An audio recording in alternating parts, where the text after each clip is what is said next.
Welcome back to my channel. My name is Maresa Talbert and I am a business and intellectual property attorney and the founder and CEO of Talbert Law Office, your favorite go-to legal resource for all things business, nonprofit, and intellectual property law.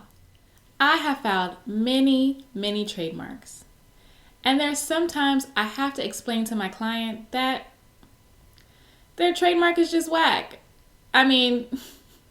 Weak. So today I will be explaining how to strengthen your trademark for a higher rate of a successful registration. Let's get into it. When you apply for a federal trademark registration with the U.S. Patent and Trademark Office, your trademark application will undergo an examination. Part of this examination process is determining how easy or difficult it will be to enforce your trademark rights if your trademark application is granted. The strength of your trademark also determines how much legal protection you will receive. If you do not have a strong trademark, the harder it is to enforce your rights, and the more likely it is that the trademark examiner will deny your registration. The USPTO uses what's called the hierarchy of marks to determine how strong or weak your trademark is. This depiction shows the range of trademarks from weakest to strongest. The weakest types of all trademarks is a generic mark. This is a trademark that is very common to the public, such as naming a company timepieces to sell watches. Common or generic words and phrases cannot be protected by trademark in relation to the goods and services that they identify. Another possibility is that a term can become generic if the common public starts to use it as the name of the product.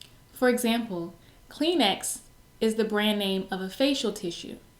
But if the public starts calling every facial tissue Kleenex, Kleenex could lose its trademark protection. This is known as genericide. Other examples of genericide are aspirin or the escalator. It's important that if you do have a trademark, that you're constantly educating the public so that you are not in jeopardy of losing those trademark rights. The next type of trademark in this hierarchy is a descriptive mark. We've talked about descriptive marks in some of my other videos before, but a descriptive mark is a mark that describes the product or some part of it. This could be an ingredient, a quality, a feature, or some other aspect of your trademark. For example, a description of cold and creamy for an ice cream brand is a descriptive mark and is not a strong trademark. These types of marks can receive trademark protection if they acquire a secondary meaning. If someone has been using their trademark locally or in a specific region for at least 5 years, it's possible that you can argue and convince the USPTO that your trademark has now become known locally as the source of a certain good or service. But generally speaking, this is the type of mark that will get your trademark application denied. An example of trademarks that have acquired secondary meaning are Sharp for televisions or chapstick for lip balm. The next type of trademark is a suggestive mark. A suggestive mark hints at or suggests certain attributes of a trademark without actually describing the product or service. One very common example is Burger King. It suggests that it's the king of burgers. Or even Netflix for streaming services, which suggests that you watch movies or flicks through the internet.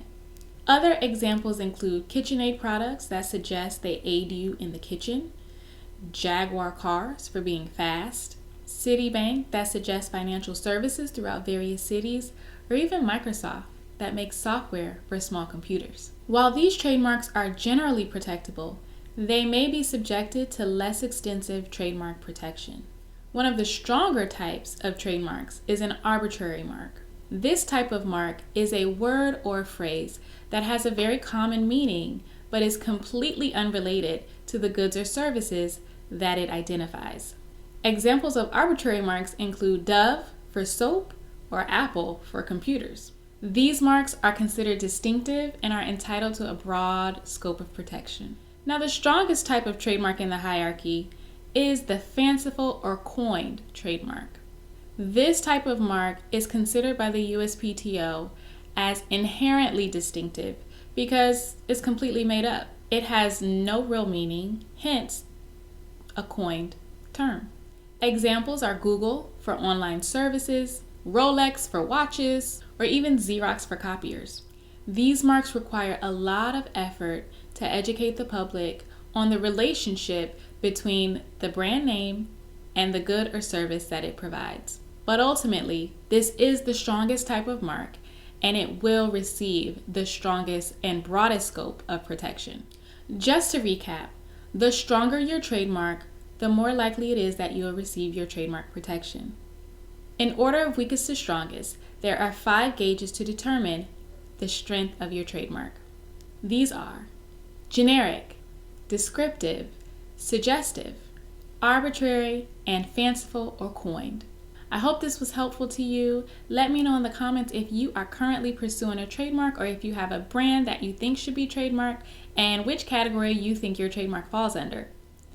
Once again, my name is Maresa Talbert and this is Talbert Law Office, your favorite go-to legal resource for all things business, nonprofit, and intellectual property law. I'll see you in the next video. I done made it this far. I'ma keep it pushing, yeah. Even made it through the